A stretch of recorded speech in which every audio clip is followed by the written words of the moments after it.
A bit over a year ago, I accidentally found a new trick in Portal 1. I called it a planetary alignment, and I made this task with it, and I made a whole video about it. So the trick just happened there. If you didn't catch that, let me just hop into the game really quick. So the basic idea here is that there's a wall portal here in Chamber 16, and there's a ceiling portal above this camera, and you can actually launch off of the camera in just the right way, and sometimes, if you do it correctly, not like that, but like that, it will actually put you underneath the elevator here. So that's all pretty well and cool, but at the time of making the first video, I didn't know how that trick actually worked. A couple of technically knowledgeable people figured out that it was caused by a function called FindClosestPassableSpace, which I'll just be calling FCPS from now on. But over time, we actually figured out that FCPS causes a whole bunch of really weird and interesting tricks and glitches in Portal 1.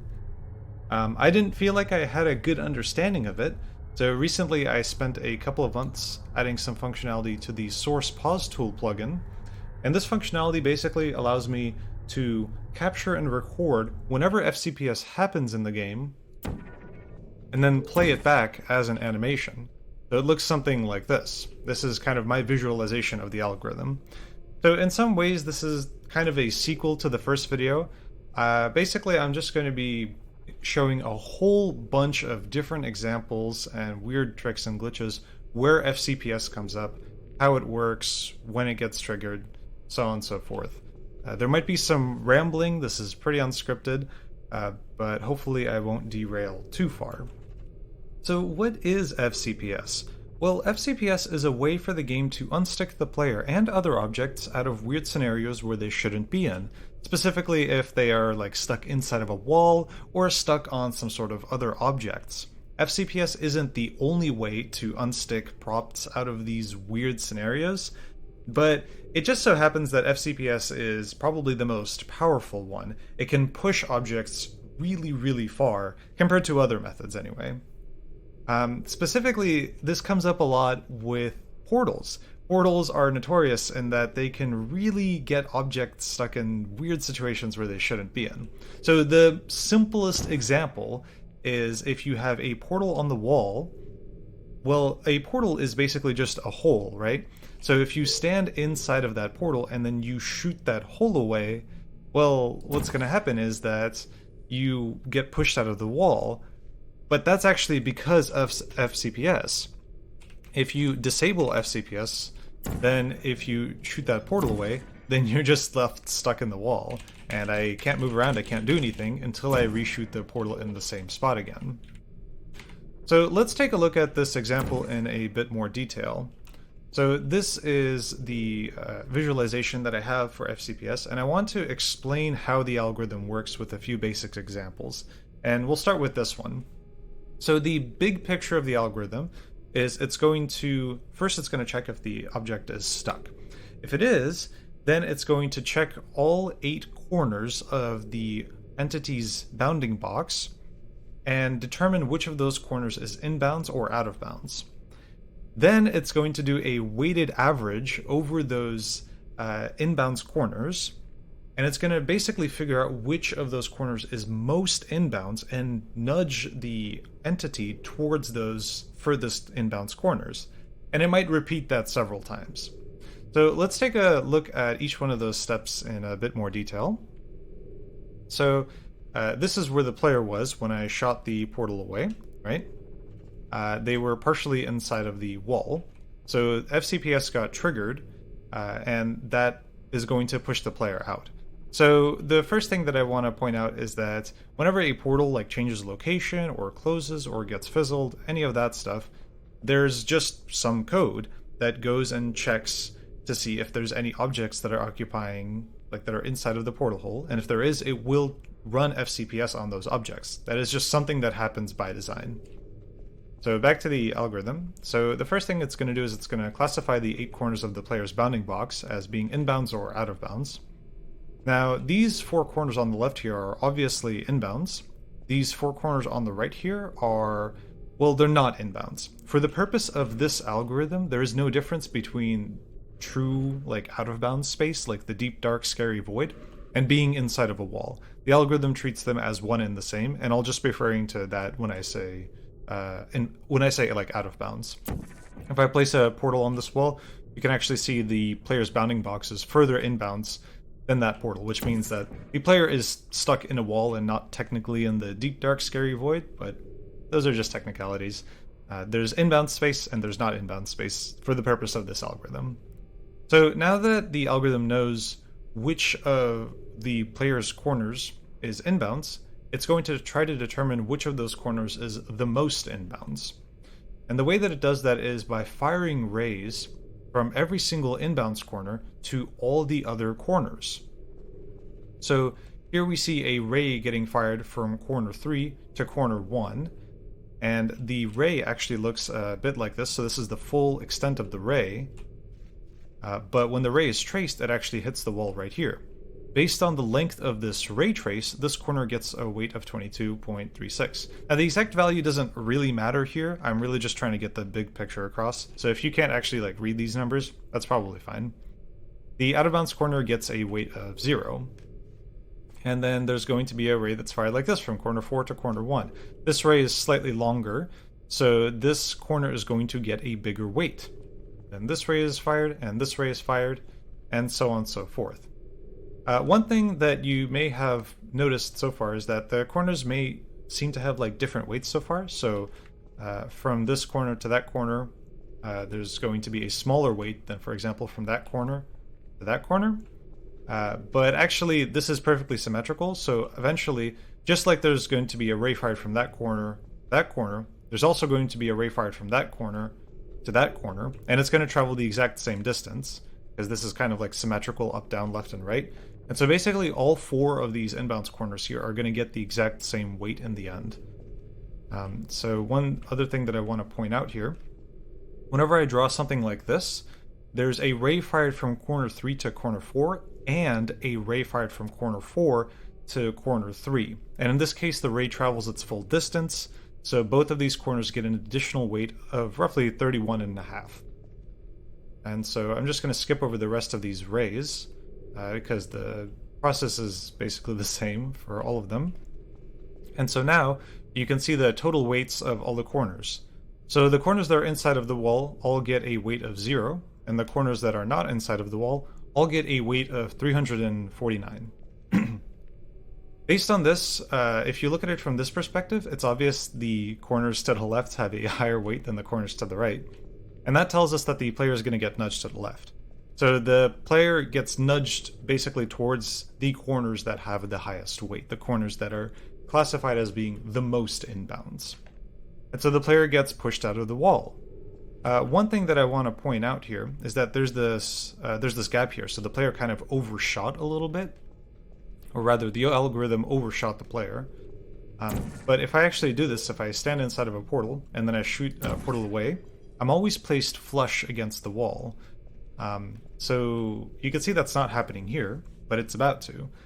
There's going to be a ray fired from the new player position to the original player position, and it's kind of hard to illustrate what that ray looks like with this basic example. It'll probably be a bit more obvious later on. It's kind of outlined in turquoise here. And that ray serves 2 purposes. If that ray travels any distance, then we know the player isn't stuck. We know there isn't any geometry occupying the same space as the player, and that means that the player has effectively been unstuck. And wherever the ray hits geometry, which in this case it has with the green bounding box outline, it hit the wall, this wall here, that is where the player is going to be placed. They are going to be placed flush against the wall. And I'll show the other use case in a couple of examples down the road. Another simple example is if you, for example, fall into a portal and then shoot that portal away as you're falling into it. This is basically exactly the same, so you are partially inside of the floor when FCPS gets triggered. The corners get classified as being inbounds or out of bounds, and then you have all these rays getting fired from the inbounds corners to all the other corners. Based on this, only the top 4 corners are going to get some weight. The bottom 4 corners are going to get a weight of 0. So the player is going to be nudged out of the ground.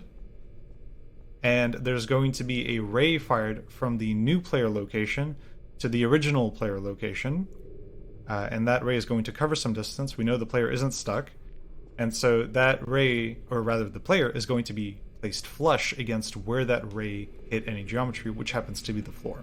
The player is placed flush against the floor here. FCPS works the same on objects as it does on the player. So if I create a cube and I place it partially inside of a portal, and then what I can do is shoot that portal away, and the cube will get nudged out of the portal, right? And this is for the exact same reason. The algorithm is basically exactly the same, except there's one small difference, which is that it uses the axis-aligned bounding box of the entity. And this is true for the player as well, but it's just more obvious for the cube. So the white bounding box, which is on the inside here, that's the actual bounding box of the cube when FCPS got triggered. But then the yellow bounding box is the axis-aligned V-box, and that's what's actually used for the algorithm. So it's the corners of the axis-aligned bounding box that get classified as being inbounds or out of bounds, and the rays are fired from the corners of that bounding box as well. Other than that, though, the algorithm is exactly the same. There's going to be a bunch of rays fired, and then based on those weights, we know the left corners are more inbounds than the right ones, so the cube is going to get nudged out of the wall. And already I can show some funny examples where this comes up. So if I go to chamber 19, there is this door here. If I can find it, of course. Let's see. It is over here. Yes, here it is. I'm going to place a portal here. And if you open the door this way, so the door just opens too far, which is kind of funny, and it can open into the portal. So if you shoot glue away, you can actually run FCPS on the door, and then the door kind of misbehaves, which is hilarious. But yeah, so this is also FCPS getting triggered here. And there's nothing terribly unusual about this scenario, really. It's exactly the same as for the cube. But it is kind of funny. Yep, here we go. Another place where I can show this being really weird is this button here in chamber 17. This probably applies to all buttons, but this one in particular is kind of known for doing this sometimes. I'm going to use portal placement never fail and never bump in order to make this easier, although obviously sometimes it's possible for this to happen without those without cheats. But I just don't know exactly where you place the portals for that to happen. But sometimes this happens, which is pretty funny. And so the way this works is, again, that's FCPS getting triggered.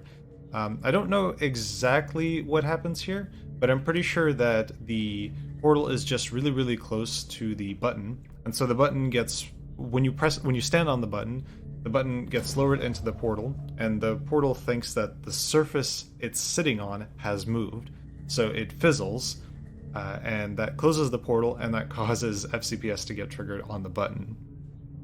Now, one thing that I kind of want to point out here is that the button moves really far to the side, and that's actually a consequence of the fact that the bounding box of the button is so flat. So when the button gets nudged, specifically it gets nudged towards the... there's a difference taken between the corners of the bounding box and the center of the bounding box, and because that difference has a very small vertical component, the button is not going to move very far vertically, which is why it moves very far to the side when you do this, which is pretty funny. One thing that I want to point out is so far what I've been doing is standing inside of blue, for example, and then shooting blue away, and that triggers FCPS, right? Because the hole that you're standing in disappears. But if you, for example, stand inside of blue and then shoot orange away, you still get pushed out of the portal, but that's not FCPS. So in this case, you're not inherently stuck on geometry, so FCPS doesn't automatically get triggered. What actually happens here is that the portal just gives you velocity when you do this, and that's just by design. And that's what a reportal is. So the next example that I want to show is what happens when there's an object in the way. So what happens if you try to get pushed out of the portal, but there's, for example, a cube in the way. So I'm going to do this, and then I'm going to shoot blue away. So I actually got placed on top of the cube here. So let's take a look at why that happens. So this is going to be exactly the same, or at least it's going to start exactly the same as the first example. So these four corners on the left here are going to get classified as being inbounds, and they're going to get some weight, so the player's going to get nudged in that direction, and they're going to get nudged straight into the cube. So now what happens is when the ray is drawn from the new player location to the original player location, or rather the ray is traced, not drawn, the ray doesn't cover any distance because there is some geometry occupying the same space as the player, which is the cube. And because of that, we know the player is still stuck. So the algorithm will just run again. It will classify all 8 corners of the player's bounding box as being inbounds or out of bounds. And in this case, all of the corners are inbounds, even the ones that are inside of the cube. And so it's going to fire a race between every single corner and every other corner.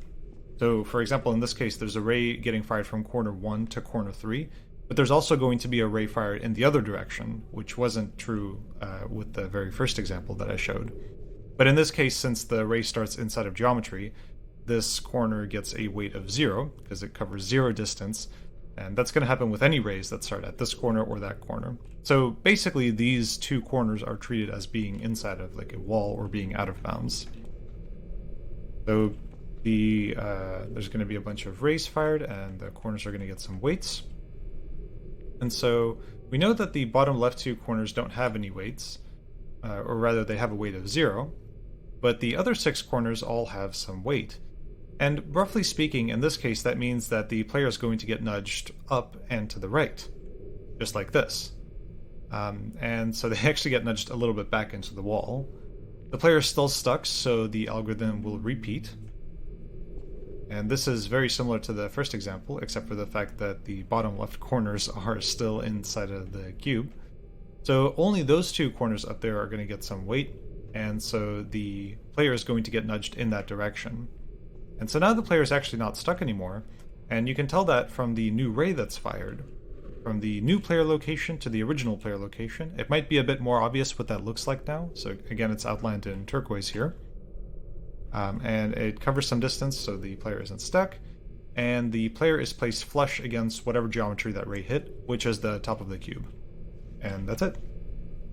Finishing off the basic examples, I want to show what happens when you do this out of bounds. So if you stand partially inside of a portal out of bounds and then shoot that portal away, you can move around after this, which means the player did get nudged out of the wall.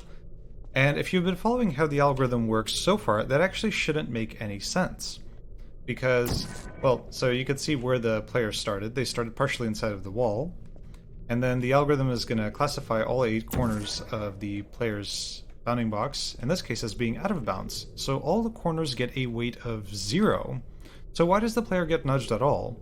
Well, in cases specifically just like this, the algorithm has kind of this backup, where if the weights of all the corners is exactly 0, the entity will get nudged towards an indecisive push vector. For this specific case, the indecisive push vector was calculated as the portal normal. So the portal normal is in that direction. It's in the direction that the portal is facing. And that's kind of for cases just like this, basically, to try and push the player out of the portal, because that's kind of what the algorithm is trying to do. And so, in this case, also the indecisive push vector has a magnitude of exactly 1 unit. So the player only gets nudged 1 unit at a time until they are pushed out of the wall. Since there's no geometry occupying the same space as the player here, this, for the purpose of the algorithm, is considered a passable space, and so the algorithm finishes. So while the main intention of the algorithm may have been to place an entity back into a playable space, inbounds, what actually ends up happening is that the entity is pushed out of walls and it's pushed out of objects. Now it has a high tendency to go to an inbound space because any corners that end up inbounds are going to have some weight, and so the entity is going to get nudged towards those corners, but sometimes the algorithm will finish with the entity out of bounds. Now that I've explained the basics of how the algorithm works, we can move on to some more interesting stuff. So I'll start with out of bounds reentry methods. And there's actually a surprising amount to talk about here. So I'll start with a PBR, a portal bisection reentry. It looks something like that. The basic idea, as you're falling through the portal, you shoot it away, and then FCPS gets triggered. So what happens here is that the bottom four corners of the player's bounding box peak inbounds a little bit. Because of that, the player, those corners get some weight, so the player gets nudged downwards. And the algorithm might like repeat a couple of times, and eventually it'll place the player flush against the ceiling. And you can do a similar thing with a PQR, right, a portal quick reentry. So you can shoot the portal as you can kind of peek a portal. So that way, as you're falling out of blue, right, you shoot blue, like this. And so it's basically the exact same thing here, right? The top four corners of the player's bounding box peak inbounds, so the player gets nudged upwards in that direction. Now, this actually works on other objects just as well as the player. So for example, if I turn on some commands for the cube, and vbox prop physics, and then yeah, start with that. And I'm gonna put it so that it's just barely through the blue portal, and then I'm gonna slow down the physics timescale to 0.01, and you can see that the bounding box of the cube just barely peaks inbounds. And so if you shoot blue right now, the cube does re-enter inbounds. And again, you know, you probably get the big picture by now. But it's exactly the same as for the player. The only difference is that there's a clear difference between the entity's actual bounding box and the absolute bounding box, which is not true for the player. Now, you don't actually have to shoot the portal away in order for this reentry method to work. You can use a trigger, for example, a fizzler. So when you touch a fizzler, your portals close, right? So if you do something like this, and then you go through, you'll get put on the side of blue, because as soon as you teleported, part of your bounding box hit that trigger, that closed the portals, and so that caused FCPS to run and put you inbounds. Now obviously this kind of reentry method will not work on other objects, because, well, the object doesn't trigger the fizzler, it just, the fizzler just, well, fizzles the object. Yeah, and it doesn't have to be a fizzler either. There are other triggers in the game, like in Chamber 4. There is a trigger in that room up there that isn't a fizzler, but as soon as you touch that trigger, your portals do get fizzled, and once again, that triggers FCPS. One thing that I want to point out about these kinds of reentry methods is that in general, they will not work on walls. So I have my blue portal on an out-of-bounds wall here, and I'm going to stand really close to it, and then I'm going to shoot blue. I just get pushed out of the wall by the indecisive push vector, but I don't actually get placed inbounds. And the reason for this is because... oh, don't animate that quickly. The reason for this is because the corners of the player's bounding box don't actually reach inbounds. They get really close, but not quite. So the dimensions of the player's standing bounding box is like 32 by 32 by 72 units, I think.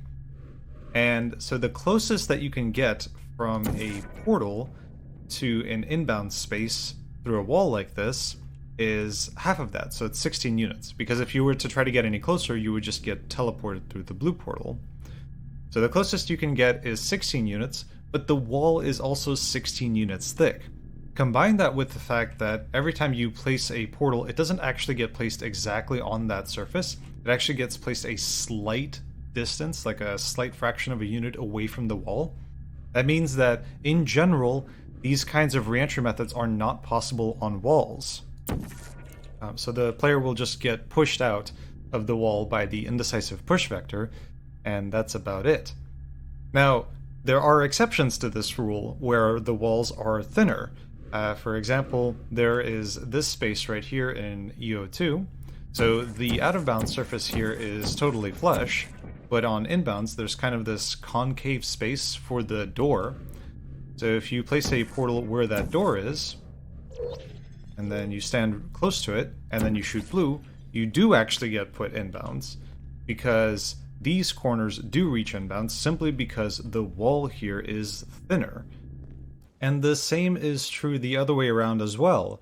Here I have a map loaded from the Gamma Energy mod, and in this case, this mod has some really thick ceilings, walls, and floors. So you can actually see how thick that is. And that basically means that you will not be able to do these kinds of reentry methods even on the ceilings. So sometimes you'll just get stuck in the floor like that. I'm actually not sure why that happens, funnily enough. But yeah, most of the time, the player will just get pushed out of the floor by the indecisive push factor. I'm not sure why the player gets stuck in the ground sometimes, because FCPS does still run, and it does place the player out of the floor. But anyways, the point is that these kinds of reentry methods won't work here. In other mods, like Portal Unity, there are basically leaks in the map, which, at least sometimes, I don't know if it's all the time, but sometimes they manifest themselves as actual physical gaps, or rather, they're caused by these physical gaps in the map geometry. And that basically means that the whole map is treated as inbounds. So I can, like, move around freely here, right? I can do hops and all that cool stuff. But these kinds of reentry methods also won't work here either. And the reason for that is because even though the bottom four corners do reach inbounds, the top four corners do as well. The top four corners are more inbounds. Those rays are going to get longer. They're going to be longer, so the top four corners are going to get a higher weight, so the player overall is going to get pushed up. The player is basically just going to stay on the side that they were already on. Now, what's also interesting is what happens if you try to do these reentry methods crouched. So I'm going to place a portal here and a portal here. Now, the dimensions of the player's bounding box when crouched is something, I think it's 32 by 32 by 36. Half of that is 16 by 16 by 18, which means the player is slightly taller than they are wide, which means that you can actually do these kinds of reentry methods crouched, even though it's really precise. But you can do them sometimes like this, because the player's bounding box does actually reach inbounds, but this only works on walls, or rather floors and ceilings. Not because the floors and ceilings are thinner, just because the player's bounding box is taller. Returning back to the topic of doing these kinds of reentry method on entities, so I'm going to try showing an example with a camera here. Camera, and then developer 1. So what I'm going to do is I'm going to place a portal on the ground here. So the dimensions of the camera's bounding box is very similar to the player. So half of its dimensions is 16 by 16 by 16, which actually means that this kind of reentry method would normally not be possible, right? So if I try to get it as close as I possibly can to the orange portal, and then I slow down physics, and I shoot orange away, well, the camera is just going to get pushed out of the out-of-bounds ceiling portal, but it's not actually going to get placed inbounds. So speeding physics back up. What you can actually do here is you can actually rotate the camera, and that will actually make this kind of reentry method possible. So now you can see that if I teleport the camera, if I hold it through the portal, it actually does peak inbounds a little bit. The corners of its bounding box do peak inbounds a little bit. And so if I place orange, the camera does get popped inbounds. And the reason for this is because the distance from the faces of the bounding box to the camera origin is closer, or rather it's less than, the distance to the edges, right? So because Pythagorean theorem, because the bounding box isn't a sphere. So you can abuse that geometry by and effectively just rotate the prop, and that will make these kinds of reentry methods easier in general. Now, this also applies to the player, except for the fact that the player's bounding box never rotates no matter where you look, right? It's always axis aligned. But what you can do is actually just, well, rotate the wall. So in chamber 4, for example, there is a diagonal wall here. As far as I know, this has the same thickness as all the other walls, so it's also probably 16 units. But you can come up really close to blue, and then shoot blue, and you will get put inbounds, again, because the distance from the player center to the player edges is further than the distance from the player center to the player faces. Right? So because of that extra distance, the edges of the player's bounding box actually do reach inbounds on walls like this. There is an example here in Chamber 9 that allows me to demonstrate a couple of interesting things. So for those not in the know, you can skip this trigger here, and the elevator won't come down. But you can actually trigger the elevator manually, come back and hit the trigger over here, and then ride the elevator up. Except for the fact that even though the doors are invisible, or at least they appear open, you can't actually go through them, and they still have collision. So you're just kind of stuck down here. But what you can do is you can actually get save glitch. So over here, hit those triggers, do the same thing, and then get save glitch. And now you actually get popped into the elevator, and that is because of FCPS. Now, I'm not going to be explaining save glitch in a huge amount of detail, and I'm also not going to be explaining what exactly is going on here. That doesn't really matter too much.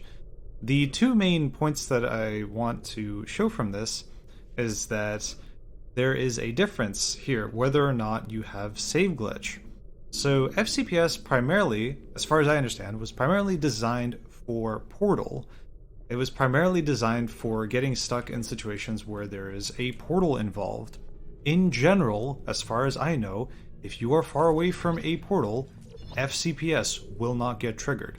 You can still get stuck on stuff, and the game will default to Half-Life 2 behavior, which is very frequently to do almost nothing. That's why, when you ride this elevator up without save glitch, you just kind of get stuck here. The second thing that this allows me to illustrate is that there are multiple ways of triggering FCPS. So what I've been showing so far is, stand inside of a portal, shoot that portal away.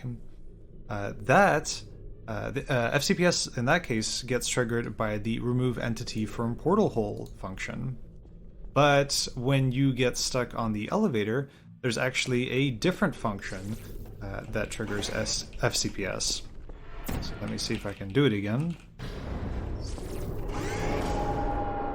So in this case, it is the vPhysics shadow update function that triggers FCPS.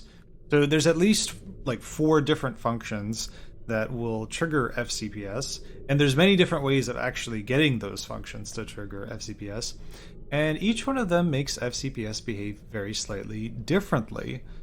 And they all run in different conditions. So, the remove entity from portal hole function, for example, happens whenever a portal changes location. The vPhysics shadow update checks if the player is stuck, as far as I know, every single tick. So it checks if there's some geometry that is occupying the same space as the player. But it only does that if the player is in a portal environment.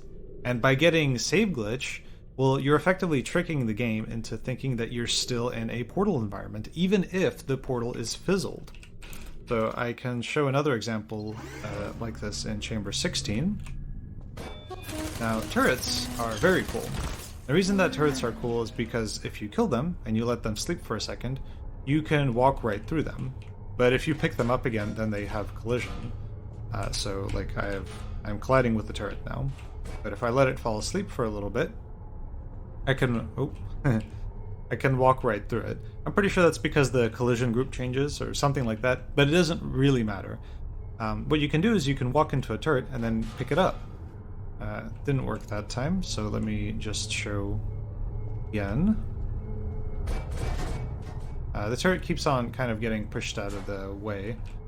This kind of works. So I'm actually stuck on the turret right now, and I can't move. So I'm actually like occupying the same space as the turret. Let me see if this orientation shows that a little bit better. Not really. One more time. There we go. So I can't move around, at least not until the turret, it might like pop out of me or something. But I can't move around, and FCPS isn't getting triggered.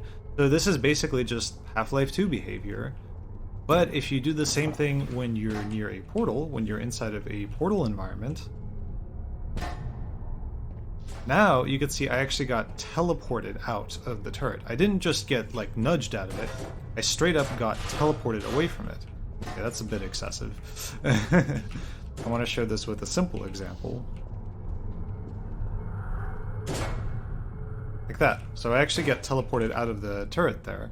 And in this case it's yet another function, check stuck, which is actually teleporting us out of the turret here. Or rather, that's what's triggering FCPS, and FCPS is teleporting us out of the turret. If you get save glitch... Oh, don't know why I should have shot a portal there. Doesn't really matter. Let me just reload.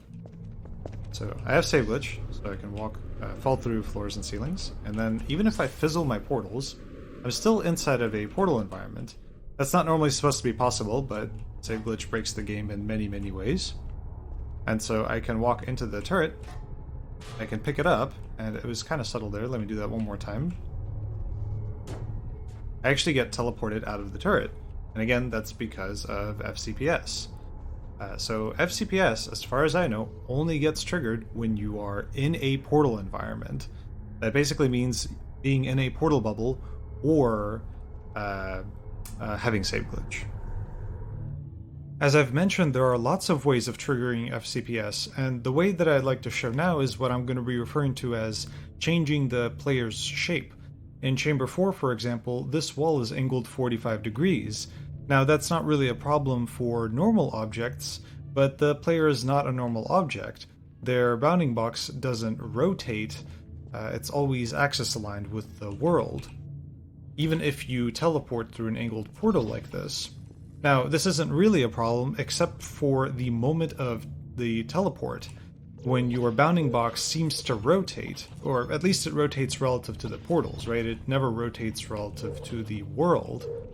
But that can actually mean that you can go from not having geometry in the player's bounding box, or at least in the player's bounding box that is quote-unquote through the portal, to having geometry in the player's bounding box instantaneously at the moment of teleport. For example, if I push up against this edge of the portal and I just hold W, I'm just going to tap W now, eventually I get popped out of the wall here, and that's actually because of FCPS. So if I run FCPS and animate it now, I'm actually going to turn on the bounding box of the portals here and disable the bounding box of the player. So what happens here is that the instant you teleport, your center teleports correctly, but these edges get teleported outside of the portal hole, which means that they are actually inside of world geometry now. And so let's see what function. The check stuck function is what ends up pushing you out of the wall and triggering FCPS.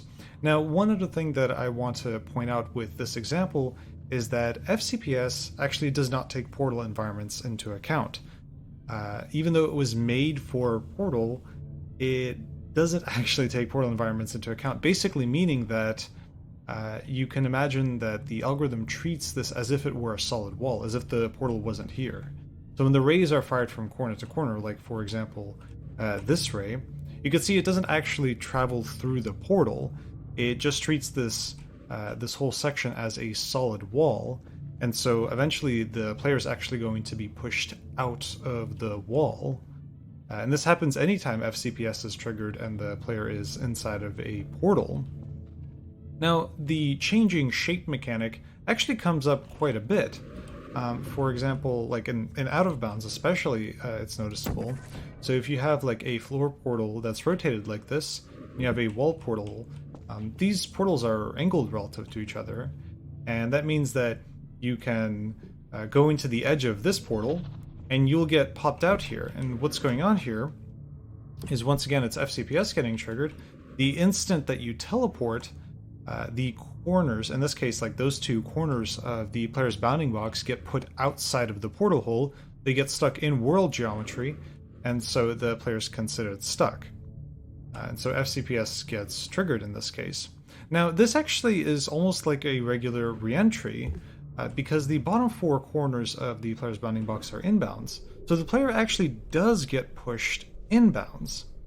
But what happens here is the player goes from being in the portal to being behind the portal, And normally when that happens, you know, if you go into a portal, you end up going behind it, and then the portal teleports you, right? So you go from being in front of the portal to being behind the portal, and the blue portal teleports you back in front of orange. And then the reason that you have velocity in that direction, so if I just, no matter how slowly I walk into this portal, I end up getting pushed a little bit towards it. And the reason for that is because this is a floor portal. It has a minimum exit velocity. So when you go into orange, you have velocity upwards. And then when you teleport back, you have velocity towards the orange portal.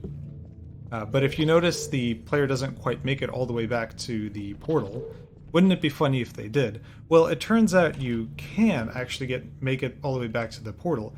If you do the same process crouched, then the player won't get placed as far behind the blue portal, right? Because their bounding box is smaller, and so they're not going to be teleported as far in front of orange, which means that they can actually make it all the way back into the orange portal, and then this happens, which I think is quite funny.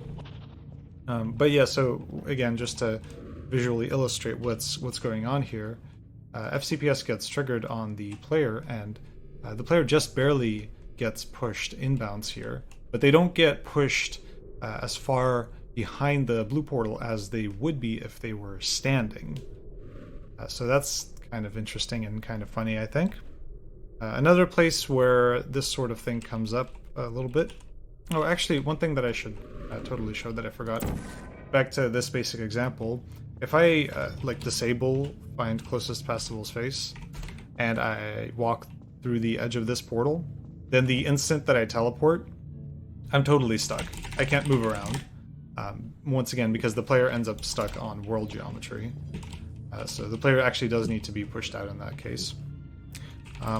There's a couple of other places where the changing shape mechanic comes up, but it's a very, very similar idea. For example, here in Chamber 19, these two portals, if they're not aligned with each other, then when the player teleports, they'll quote-unquote change shape. And so FCPS can actually get triggered and push the player out here. So it kind of bounces the player up and down here, which is kind of funny. And that actually happens until the player kind of gets stuck, and the indecisive push vector happens to be to the right, so it pushes the player out here, which is kind of funny. And you can also have a similar scenario going in the opposite direction. If you kind of enter the portal from the other side, you can actually get teleported out into this grate here. And it's the exact same thing, except the indecisive push vectors in the other direction. Another mechanic that can easily trigger FCPS is what's called saveload clipping, or at least I think that's what it's called. So if you are crouched out of bounds or inside of a wall and you saveload, the player gets nudged down a little bit. Now actually the player gets nudged up, the game checks if they're stuck, and if they still are, then it nudges them down. But details, it doesn't really matter. The end effect is that the player gets nudged down.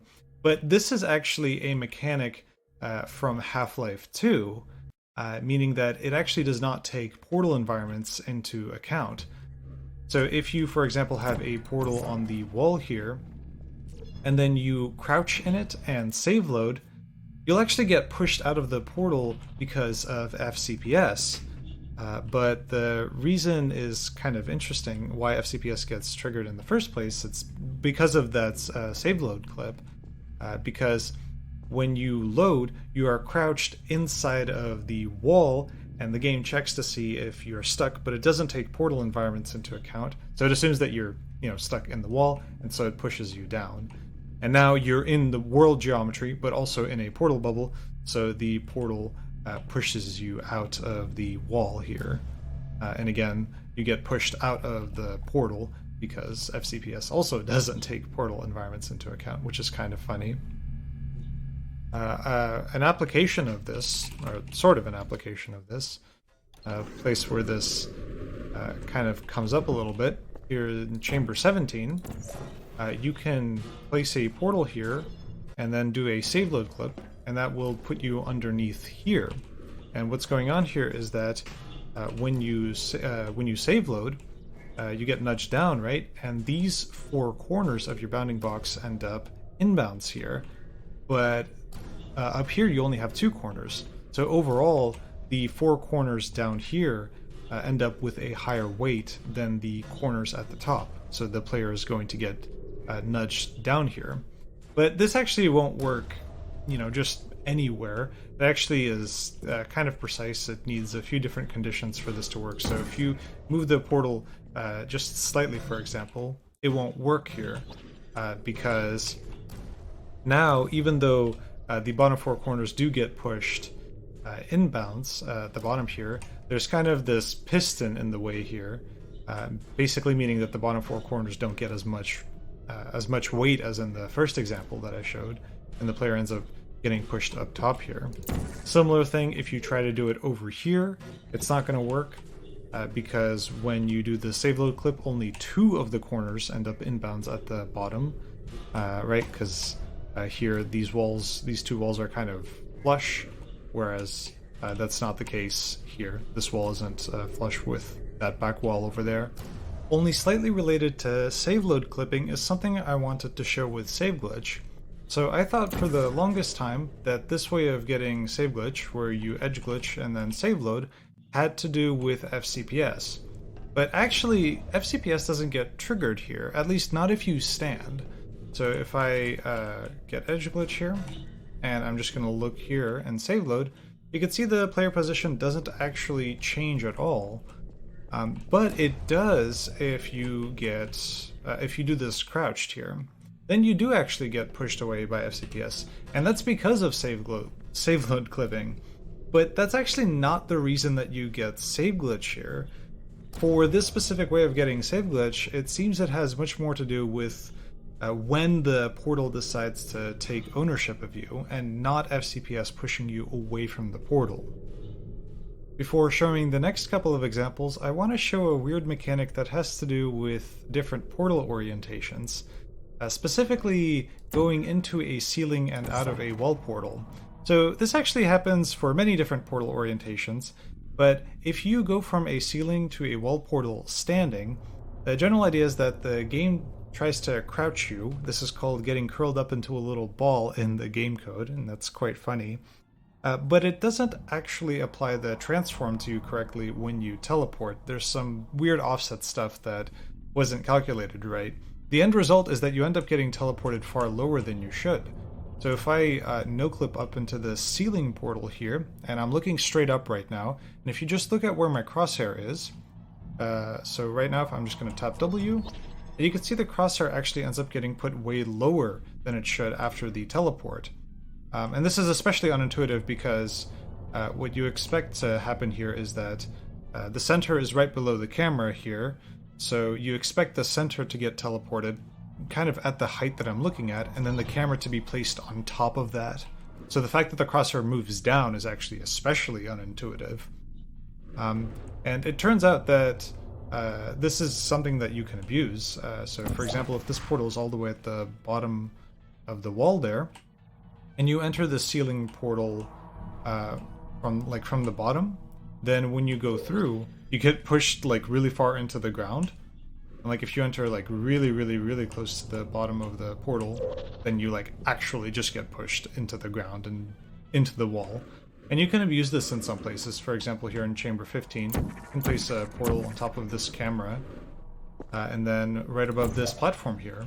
And you can crouch on top of this camera. When you stand up, your center is going to go behind blue, so you're going to teleport. But now you're teleporting standing from a ceiling to a wall portal, so you get put way lower than you should. I don't know if I mentioned this, but the game does put you into a crouch state for those specific portal orientations. I'm not going to explain specifically why this happens because it's kind of complicated, and eventually I have a video planned on this anyway, but that's for another time. There's a couple of other places where this comes up as well. So for example, in Chamber 19, you can place a portal up here on top of this camera. The angle of this one seems to be a bit more precise. And then over here, and do the same thing. So crouch on top of the camera, and then when you stand up, you'll get teleported into this room over here. And it's the exact same idea, right? When you stand up, you get teleported far lower than you should. Basically get teleported into the ground. And so that's why you get put into that room there. On a not so related note, this whole curling up into a little ball thing is somewhat related to large and acute angle glitches. The fact that the player gets placed lower than they should is actually sort of the cause of how those work. So for example, here in Chamber 19, if you go on top of this sign, there's a large angle glitch you can do here where you jump into the ceiling portal and come out of the angled portal, right? And it's kind of the similar idea here. But one thing that I want to point out here is that if you just jump, nothing's going to happen, right? You need to actually do a toggle duck jump. The reason for that is because if you just jump, the player is crouched. But if you do a toggle duck jump, then the player is standing. So that's why you need to do a toggle duck jump there, because the whole curling up into a little ball thing only happens if the player is standing. If the player is crouched, then the teleport works just like you'd expect. But that's kind of related there. If we go back to Chamber 4, there's one more interesting thing that I want to point out with this trigger here. So normally if you just place like a portal below the trigger here, then you can, if you go through the edge of this portal, you'll get teleported out here, but it also kind of looks like you get teleported into the ground. So what ends up happening here is a couple of different things. So first, FCPS gets triggered when you go through this portal because of the whole player changing shape thing. So that actually does put the player inbounds. And I'm assuming here that the portal gets a chance to interact with the player before the trigger in the room does. So the portal will teleport the player back. But now you're going from a ceiling portal out of a wall portal standing, and so that will actually put you lower than it should when you come out of here. And that'll actually put you into the ground here. But then since you're actually inside of the portal bubble, FCPS will get triggered and you will get pushed out of the ground. So that's pretty cool. But one thing that I did want to point out is kind of a funny thing that can happen with this sometimes. So I'll just load up a save here. So sometimes if you walk into the edge of the portal, sometimes that will happen, which is very cool. That's actually not what I wanted to demonstrate. This is what I wanted to demonstrate. Well, sometimes you'll get shoved into the ground and you won't get pushed out. And what's going on here is actually kind of interesting, I think. So what ends up happening here is that if you place the portal that's over here in just the right spot, you can actually get FCPS to push the player on top of the radio. And that means that they're going to be higher up, right? And that means they're going to be further behind the blue portal, which means they're going to get teleported further in front of orange. And so when that happens, let me do that one more time just so that it's a bit more obvious. There we go. And when that happens, since you get teleported further away from orange, you're no longer in the portal bubble, and now FCPS doesn't get triggered even though you are stuck. And in mods like Portal Unity, you can use the fact that the maps have leaks to your advantage and use this curling up into a little ball mechanic to actually get out of bounds here. Because in this case, well, you can see exactly what's going on here. The player gets shoved quite far into the ground. And you can actually use saveload clipping in this case as well. There's something pretty subtle but pretty important I want to show about the way the algorithm works, specifically about the way that the rays are fired from corner to corner. So I have a save here and I'm just going to hold W, and FCPS actually gets triggered there. I'm assuming that's because you don't collide with the dropper when you're on the orange side, but the instant that you teleport, you do. And that is why FCPS gets triggered. It's called by the vPhysics shadow update function. And that's going to push you out of the wall and out of the dropper mesh. So you can probably see that the player is in fact intersecting the dropper mesh, although just barely, but that is considered not a passable space where the player is right now. And FCPS won't stop until the entire player's bounding box is free of any other geometry. Now, what I want to show is that these rays that are fired from corner to corner, they actually have a specific thickness, which I have shown here in white. So the size of these rays actually starts small. The thickness starts small, but it increases over time every time the player is nudged. And let me actually see if I can demonstrate why that is. So actually, I think I've played the animation too far. So let me start from the beginning again. This is actually a good place to stop. So the reason for that is because the rays that are fired from corner to corner, they don't trace the entire player's bounding box, right? So for example, this ray that you see right here, it only traces along this specific diagonal, and a ray fired from that corner to this corner only traces along this specific diagonal. But it's entirely possible, like in this case, that the player is stuck on something that the rays will not hit. So if I skip a little bit and try to find a good ray that shows this example pretty well. So none of these rays intersect any geometry. But I specifically want to show the rays on the right side of the player's bounding box here. So this ray here doesn't actually hit any geometry. It kind of passes through the model of the cube dropper, but the collision mesh is highlighted in turquoise, and you can see the ray doesn't actually hit that. Let's see, another ray. This is another ray on that same face, and you can see that that doesn't hit any geometry either, neither does that ray, so on and so forth. So in the end, all of these rays are going to travel their full distance, and they're all going to get the exact same weight of 407.09. So there isn't a corner that is considered the most inbounds, so the player isn't going to be pushed in any direction. In order to fix this, in order to make sure that the rays will eventually collide with this piece of the dropper that is intersecting the player's bounding box, the size of the rays is increased every time the player is nudged. Or, well, in that case they weren't really nudged, but every single time the algorithm runs, and it does one iteration, the thickness of the rays increases. And eventually what's going to happen is that the thickness of the rays is going to increase to the point where they actually do collide with this mesh. So let me just fast forward the algorithm a little bit, and let's see if I can find the second that starts happening here. I may have played just a little bit too far. Nope, it looks like all the corners still have the exact same weights. So let's take a look at this iteration.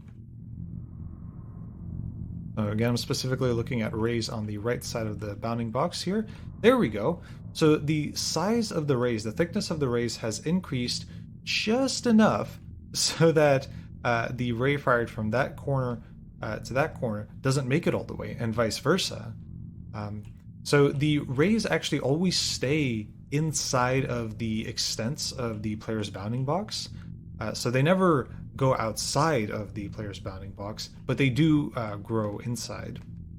And so what's going to happen as a result of this is that these two corners that we see here are going to get a slightly smaller weight than the other corners. And so effectively, the player is going to be pushed away from those two corners. Basically, the player is going to be pushed slightly to the left. Let's see if we can actually catch that here.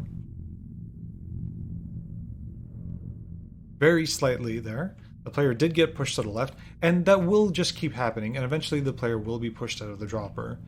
One small thing is that if the indecisive push vector is used in order to nudge the player, then the thickness of the rays is reset to ensure that the rays can actually travel some distance. And now I feel like I've finally given enough background information to explain the trick that I showed at the beginning of the video. So just as a reminder here, you have a portal at the bottom of the wall here in chamber 16. You have a portal here above the camera.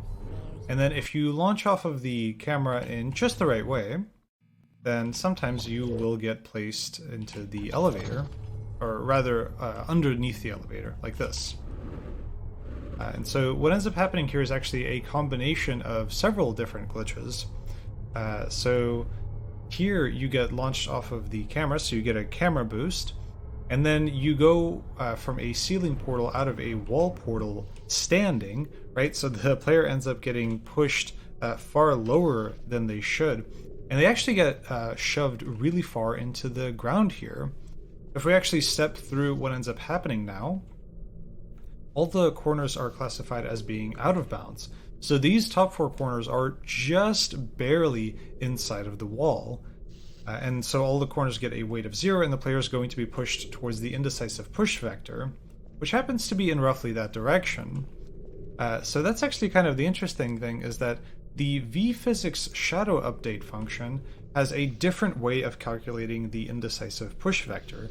So normally, like what I've shown before, the indecisive push vector was in the same direction as the portal normal. So it was, facing the exact same direction as the portal, and it had exactly 1 unit of magnitude. But the vPhysics shadow update function calculates the indecisive push vector sort of in a way that's proportional to the player's velocity. I'll kind of elaborate on that a bit later, because that's kind of a lie, but it's definitely helpful for getting an intuitive understanding of why this works. So you can imagine I got, speed off of the camera, and I have speed kind of in that direction, and that's why the indecisive push vector is in that direction. One funny thing that I want to point out here is that, let's see if it actually happens here. Yeah. So on the next iteration, it just so happens that the top 4 corners are classified as being inbounds, but even if they are, they are like so close to the ground that whenever any rays are fired from them, because the rays actually have some thickness, if we actually zoom in here, you can see the white, the white ray clips into the ground a little bit. So it starts off intersecting with some geometry, and it doesn't cover any distance, so even the top 4 corners all get a weight of 0. And so, once again, the player is just going to be pushed towards the indecisive push vector. And this just repeats over and over and over again until the player is pushed, in this case, underneath the elevator here. Sometimes it is possible for the player to end up out of bounds if the velocity is in a different direction, or the portal slightly off, stuff like that. And in this case, it actually takes 63 iterations of the algorithm for FCPS to actually push you under the elevator here. If you remember, FCPS will only do up to 100 iterations of the algorithm until it stops. So what happens if it does 100 iterations and the entity is still stuck? Well, there's a couple of interesting things that happen, and I want to demonstrate that with this room full of a lot of cubes. So in this case, there isn't enough space for the player to stand inside of this room, and I have a few different ways of triggering FCPS here. So it turns out the behavior of what happens if FCPS does 100 iterations and the entity is still stuck, the behavior of what happens after that actually depends on what function triggered FCPS. So for example, if I stand partially inside of a portal and then shoot that portal away, the remove entity from portal hole function is what's going to trigger FCPS. And you can see I just end up stuck in the wall. So if we animate that, the player just kind of got bounced around between a whole bunch of different cubes here. And so the algorithm didn't find a suitable space within 100 iterations. That's considered an FCPS failure. And what happens is FCPS just places the player or object right back to where they started. So it places them right back to where they were inside of the wall. And the remove entity from portal hole function doesn't do anything else after that. So the player is just, stuck. You can actually do exactly this thing on other objects. So it doesn't. You can actually do this on stuff that isn't the player. So the classic example of this is if you have a portal in a corner, and then you have a cube partial inside of it, and you stand in the right spot, you can actually cause an FCPS failure on the cube and so it'll just get stuck in the wall, and you can just push it into the wall. So in this case, it just kind of bounces around a few times, and it doesn't quite find a passable space for the cube. But in theory, this is possible for any objects, although the cube seems to be the easiest way, seems to be the easiest object to do this on. The vPhysics shadow update function will deal exactly 1 damage to the player in case of an FCPS failure. It will also have some other interesting behavior, which I'll show in a little bit. The other function, the check stuck function, that actually has some really funny behavior. It turns out that it's really easy to trigger it in this case. I just stand partially inside of the portal and just kind of touch all these cubes here. I just die. That's because if FCPS gets triggered by the check stuck function, which is this function right here, then it deals, I kid you not, 10 billion damage to the player. Unsurprisingly, the player then dies. But what's kind of funny is that the check stuck function gets triggered, and then later on the same tick, the vPhysics shadow update also triggers FCPS, presumably because the player hasn't died yet. I'm not exactly sure how that works. And then what's kind of funny as well here is that after the player is dead, the portal gun and the ragdoll of the player are actually pushed out of the portal, which I think is pretty funny. We can actually animate that as well. So this is the portal gun here getting pushed out of the portal, because when the player dies, the portals close, right? And so any entities that are in it are going to get FCPS called in. So in that case, the portal actually got pushed through the wall there, which is kind of funny. Vertical wall warps are another great example of FCPS. So you have an out-of-bounds portal on a wall, and then you crouch inside of it, and then you jump and save load, and you'll get warped all the way to the top of that wall here. And the reason this works is, well, you know, as I said, it's from FCPS, but the thing that triggers FCPS here is the vPhysics shadow update function, which means that the direction of the indecisive push vector is not necessarily in the direction of the portal normal. I mean, it usually won't be. So the player is going to keep getting warped up because they are partially inside of the wall, right? Because they're inside of the portal here. And they're going to keep getting warped up until they're no longer inside of that wall. Now, the thing that triggers FCPS in the first place is probably to do with save load clipping here. So remember that when you save load crouched inside of a wall or inside of a portal, you get sort of nudged downwards. And so you can actually see that here. When FCPS begins, the player actually is below the portal hole, which means that they are stuck in world geometry. And that's probably what triggers FCPS in the first place. Now, because the indecisive push vector here, as I've mentioned, is somewhat determined by the player's velocity, because it's the vPhysics shadow update function that triggers FCPS, you can do some interesting things. So for example, if I move this portal a bit lower, maybe about that low, and if I just jump and save load, I'm not gonna get warped to the top. In fact, you might have seen there that I actually took 1 damage. Didn't happen that time. So right there, I actually took 1 damage. So that's actually an FCPS failure right here, which I can actually just animate. So, I mean, there's nothing unusual is going to happen here. Let's see, I'm just speed it up here. So the player's just going to get warped up and up and up and up, but they won't make it all the way to the top. They'll get kind of close, but not quite. And so the vPhysics shadow update considers that an FCPS failure, so it deals 1 damage to the player. But what you can do is you can actually save load sooner after you jump, and that will mean that when you save load, you have more velocity, so the indecisive push vector is actually greater, and so the player can make it all the way up. In this case, it looks like it takes 96 iterations, so this is really pushing the limits of what you can do with the vertical wall warp. And there are limits to this, right? You won't be able to scale, this entire wall with just a regular vertical wall warp, and definitely not something like this wall. But there are a couple of other funny things you can do. So your velocity doesn't have to necessarily just be upwards from the jump. It can also be side to side. So for example, if you have velocity in this direction, so I'm just going to walk, and then I'm going to jump and save load. That actually warps me up inside of the office here, and the reason for that is because, you know, the indecisive push vector is it's in the direction of my jump, but it's also in the direction that I was walking in. And then you can also do some funny stuff where, you know, it doesn't have to even be left and right, your velocity. It can also be into and out of the portal. But that's a bit harder to demonstrate, but hopefully you get the idea. Vertical wall warps don't have to happen when you're strictly inside of the portal bubble.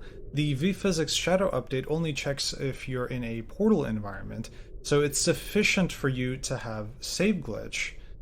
So, for example, the strat in chamber 00, where you get save glitch on the orange portal, and then do a save glitch boost to get up on top of the elevator here.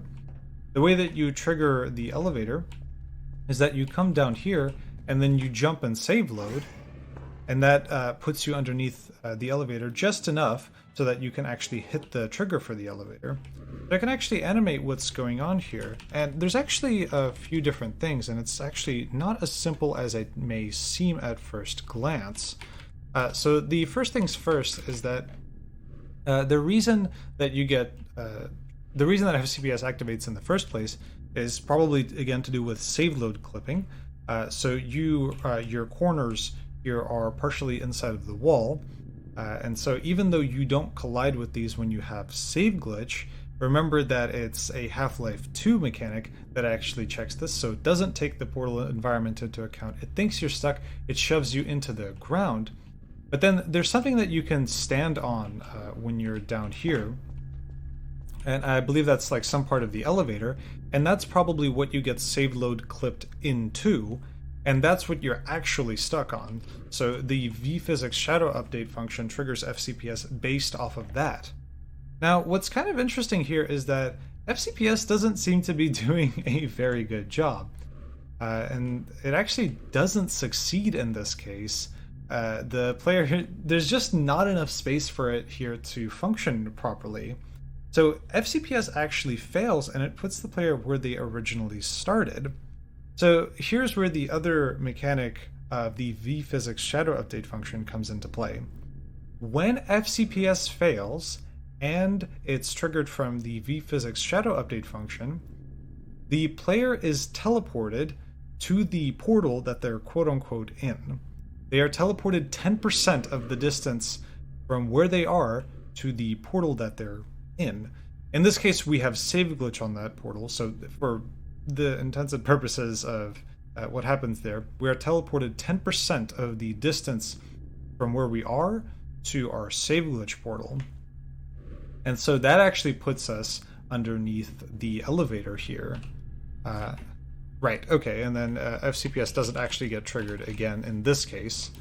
Sometimes it does depending on where that portal is, but yeah, so that is actually what puts you underneath the elevator. So that trick actually relies on an FCPS failure to work. And actually, you might notice that when you do this, oops, let me do that one more time. You might actually notice that the screen turns a little bit red and you actually take a little bit of damage. So the player actually does take a little bit of damage there, again, from the FCPS failure. FCPS only gets weirder when triggered from the vPhysics shadow update function, but before I show the next example, I want to demonstrate something with save glitch. So I'm currently save glitched on the blue portal, and I don't have collision with this part of the wall here, but I do have collision with the metal part of the wall. If I move the blue portal further away, then I lose collision with the metal part of the wall as well. And you don't have to have two different sections of walls with different materials to demonstrate this, but I think it just makes it a bit more clear in this case. What I want to demonstrate has to do with the player's bounding boxes. So it seems that a consequence of save glitch, that I'm not really going to go into too much detail, but it seems that a consequence is that the player's two bounding boxes don't agree on what they should be colliding with. So the red bounding box enters the wall just fine, but the yellow one sort of lags behind. until you try to go too far into the wall, at which point the yellow hitbox sort of catches up and snaps back to the red one. And nothing unusual happens if you try to walk into the metal part of the wall. If you shoot the save glitch portal further away, then, the same thing happens when you try to enter this part of the wall, but then when you try to enter the metal part of the wall, the yellow bounding box lags behind again until the red hitbox goes too far away from it, and then it sort of snaps to it. And then the same thing happens if you try to go in the other direction, which is kind of funny. So why am I showing this? Well, it seems that the indecisive push vector is actually calculated based on this weird hitbox behavior in the vPhysics shadow update function. So I am currently save glitched on blue, and I don't have collision with this part of the wall. And what I'm going to do is I'm just going to tap W in this very specific direction until I hit the fizzler. Now when I hit the fizzler, my save glitch portal is going to fizzle, and I'm going to be stuck inside of the wall. FCPS is going to get triggered by the vPhysics shadow update function, and if you've been following so far, then it should probably teleport you forwards or something, right? Because that's the direction of the... It should either teleport you next to the fizzler, or it should teleport you forwards. But it actually teleports you back all the way over here. So by now, it should be pretty obvious that it's the indecisive push vector that's pushing the player in this direction, because there's no other behavior that could be causing this. If any of the corners of the player were inbounds, then you would just end up right next to the fizzler here. But I previously said that the indecisive push vector from the vPhysics shadow update function has roughly to do with the player's velocity, but that's clearly not the case here, because I was walking in this direction, but I got teleported out there. So what's the deal? Well, actually, it seems to be calculated based on the difference of the player's two bounding boxes. So you could see if I just tap W here, the yellow hitbox stays outside of the wall until I go too far into the wall. The yellow hitbox snaps to the red one. And then if I keep tapping W, you can see the yellow hitbox starts lagging behind because it's colliding on something again. I presume maybe part of the fizzler or a different section of the world geometry. I'm not totally sure, but it starts lagging behind on something. And then I hit the fizzler, and you can see I get teleported back here. So the indecisive push vector actually seems to be calculated based on the difference in position of these two hitboxes. So the yellow hitbox, it's yellow hitbox minus red hitbox, and that pushes you back all the way here. And that's the indecisive push vector in that case.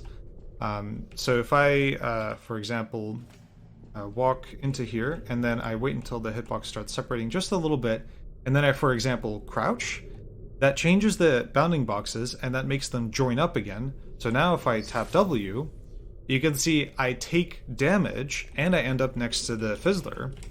So what's going on here is actually kind of interesting. Oh, that's not what I meant to press. So the first time FCPS gets triggered, it looks like it has a slight upward component, which is kind of weird. So most of the time that I do this, it actually has a magnitude of 0, so the player actually doesn't get pushed anywhere, because the difference in the position of the player's bounding boxes is 0. There's no difference. So the indecisive push vector is used, but it doesn't actually push the player anywhere. And in this case, there was a slight component upwards, but it didn't push the player far enough to unstick them. So that's considered an FCPS failure. The player is placed back here, and then the vPhysics shadow update function, upon failure, it teleports the player 10% of the distance from this spot to the save glitch portal, right? So the next time FCPS gets triggered, you are inside of the wall, but you're actually partially inbounds now, and so that is why you make it out here at that time. So maybe when the yellow hitbox isn't lagging behind on anything, then the difference in position of the hitboxes does have to do with the player's velocity, but that's clearly not the case here. This behavior can cause some really interesting results sometimes. Particularly, I focused a lot on this example here in Chamber 17 for the inbounds turretless route. This fizzler can do some really weird things to your position. So I want to quickly go over the route at the end here. So I'm currently save glitched on orange, and I have collision with the floor and with the door. Now you obviously want to get to the elevator, what you can do is you can shoot your save glitch portal away. That will make you lose collision with the floor, but it will also make you lose collision with the door. Hey, that rhymes. That's pretty cool. So what you can do is you can build up speed, shoot your save glitch portal away just as you're about to go through the door, and then when you hit the fizzler, so you'll keep your momentum, you'll hit the fizzler, and then you'll regain collision with the rest of the world, and then you can carry on with the rest of the route. But there's some really interesting stuff that can happen if you hit this fizzler in just the right way. So let me see if I can illustrate this here. I have a test script because this is definitely not consistent enough to be done by me. And I want to start with this example here. So maybe that didn't look particularly weird to you. Let me actually slow this script down, and I'll play it back again. So I start in the room with these two doors. So there's a door to my front and a door to my right.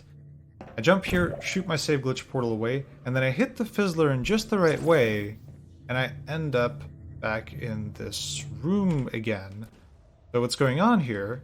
Well, obviously the answer is FCPS, but this is kind of an animation of what's going on right now.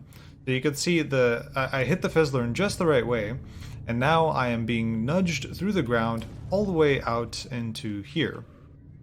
And then the indecisive push vector also has a slight upwards component, and eventually the player is actually pushed out of the ground here, and that's why I end up in this room. Now, I can actually make a lot of very, very fine adjustments to this script and get vastly different behavior. So I just want to show that a few times. But I guess right now I'll just explain how, what's going on in this example. So modify the script so we can see what's going on with the player's hitboxes. And you can see I have a save glitch right now, and because of that, the hitbox, there's a lot of hitbox separation going on right now. I don't know exactly how this hitbox separation behaves all the time. It's kind of hard to figure that out for me. I'm not really sure I understand the details that well. But what I do know is that you can crouch and uncrouch at specific times, and that will make the hitboxes join up, or, you know, you can not do that, and the hitboxes will be separated sometimes. I don't know exactly why the yellow hitbox lags behind sometimes, because I don't think there's any different parts of the floor here, at least until you hit the fizzler. I think the floor is all made out of one solid section. I'm not entirely sure. Sometimes it just lags behind. You can see it actually jumps ahead for one frame, but the key thing is that just before I hit the fizzler, the yellow hitbox is lagging slightly behind. Yellow minus red means away from the fizzler, and that's the direction of the indecisive push vector, and that's why I get pushed all the way out here. So let's start with modifying some parts of the script. If I don't crouch at the very end, so if I just do that last part standing, so I crouch somewhere in the middle here, I think I do anyway. Oh no, I guess I don't. Okay, so I just hit the fizzler standing. I actually end up inbounds over here next to the fizzler, which is normally what happens when you do this skip. But the reason for this is actually kind of interesting, because when FCPS got triggered, I was actually fully inside of the floor. It just so happens that the indecisive push vector had an upwards component, and that's actually what ended up pushing me out of the floor here. So it wasn't that I was partially inbounds when I hit the fizzler. Yeah, it's just that the difference between the player's hitboxes happened to be that the yellow one was slightly higher. Let's see, what else can I change in the script? If I strafe in a slightly different direction, then we can get some other kind of behavior here. So this is basically the same as the first example, but now we're going to get a different result. So I actually get placed over here, and you can probably also see that there was a flash of red, so I took damage. So that means that FCPS failed, right? So FCPS failed here. Then it got called twice after that. That doesn't really matter. But I'm going to animate the failure here. So this is actually very similar to the first example. The player is getting nudged in this direction. The only difference this time is that the indecisive push vector doesn't have a vertical component, or at least it's not as big as the first time. So the player doesn't get put inbounds here. And the indecisive push vector also doesn't have enough of a big component to push the player all the way to a inbound space, which would be the incinerator here, within 100 iterations. I tried to maximize that as much as I could, but I couldn't get the result that I wanted, which was to go into the incinerator. But hopefully this kind of shows the idea of why that happens sometimes. So that's an FCPS failure. That means, and this was called from the vPhysics shadow update function. So the player is teleported 10% of the distance to their save glitch portal, which is over here. It doesn't really matter that it's on the ground for the purpose of demonstration here. It's all the same. Normally during the route you shoot it like on a different service, but it doesn't really matter for this explanation. And so that's why you end up getting teleported right over here. So that's pretty neat. Let's see what else I can do. Oh, and yeah, right. So one more thing that I can do here is I can modify this script so that I'm just timing stuff a little bit differently.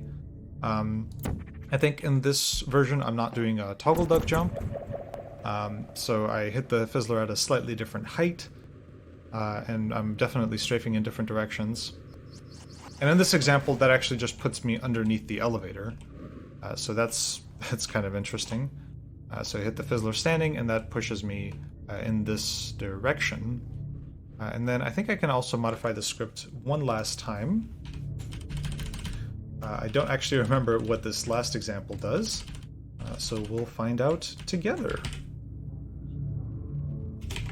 So this is like the first example.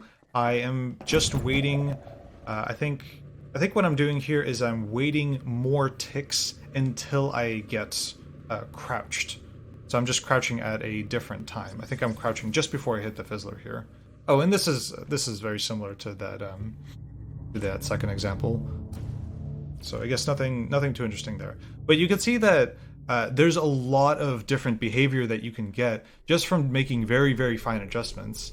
The hitbox separation seems to be very, very sensitive to anything and everything, and you can get vastly different behavior just by making very, very subtle changes. Here in the Portal Flash version map pack mod, I have another example where very subtle changes will cause very different behavior. I'll start with a portal right over here, and I'll place the other portal right above this door here. I've took the liberty of removing the doors because doors are a line made up by the government. And then I'm just going to jump into that portal, and you can see I get placed here. You should have also seen that I took damage there, so that's an indicator that FCPS failed. It actually got triggered twice there, so we'll take a look at both of those in a second. This is what people would typically refer to as an edge glitch teleport, so you jump into the bottom of orange and come out of the bottom of blue. So let's animate that failure first. So the player is partially inside of the wall. The walls are a bit thicker here than in vanilla. And the indecisive push vector is upwards. I don't actually know exactly why that is, but that's the way that it is. And it doesn't have quite a great enough vertical component to actually put the player inbounds. So that's an FCPS failure. And then the player is teleported 10% of the distance to this portal, which I can actually show.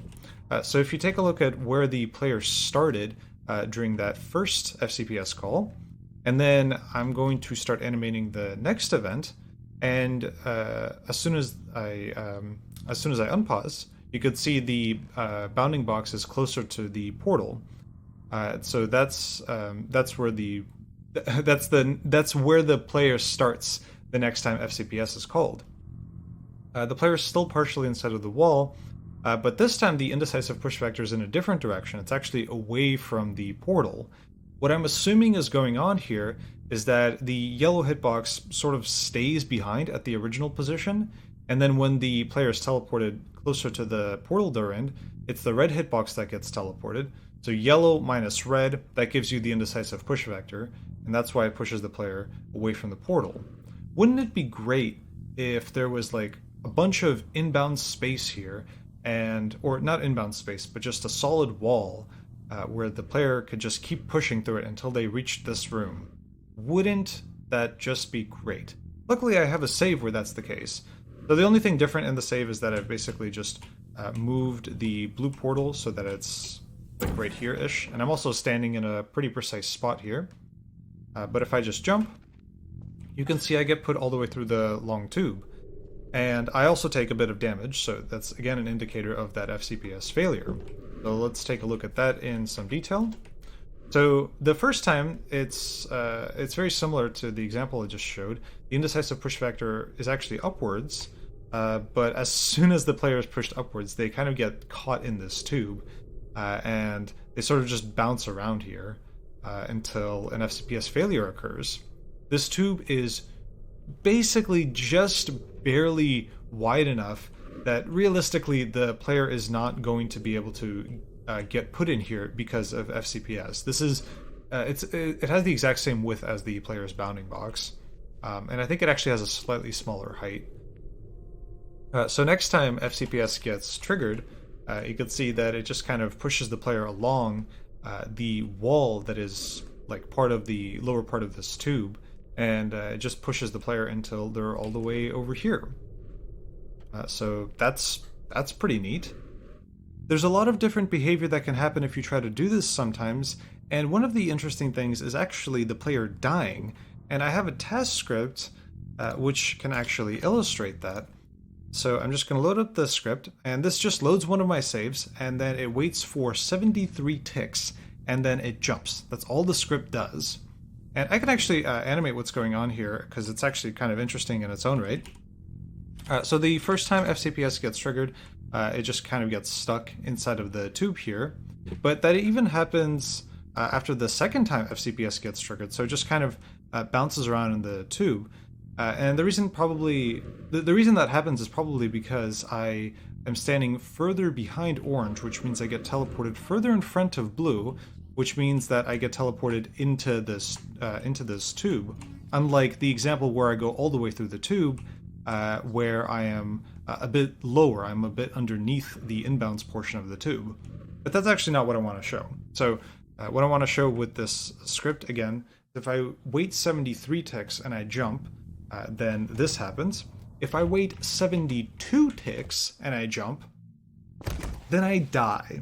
And that happens every single time.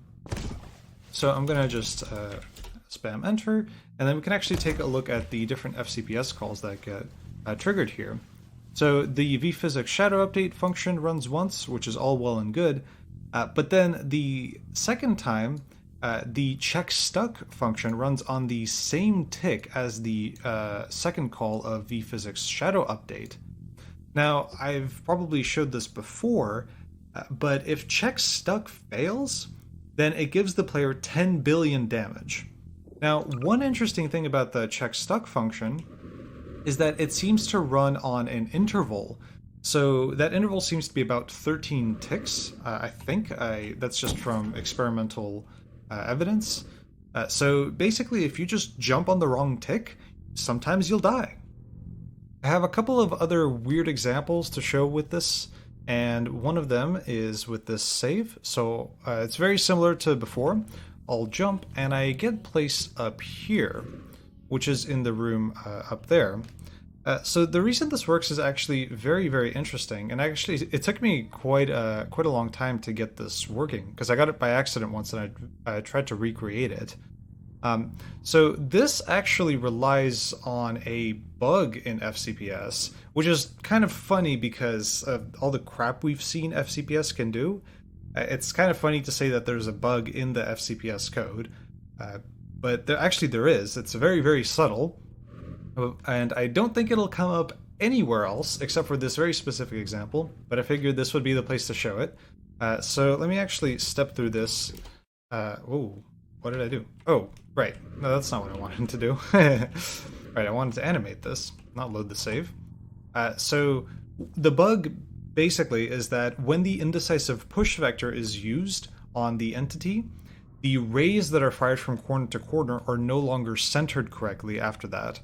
Because normally the rays that are fired from these corners are supposed to be strictly inside of the bounding box of the entity, but after the indecisive push vector is used, they poke just a little bit out of it. So let me actually animate how I abuse this in this very specific example.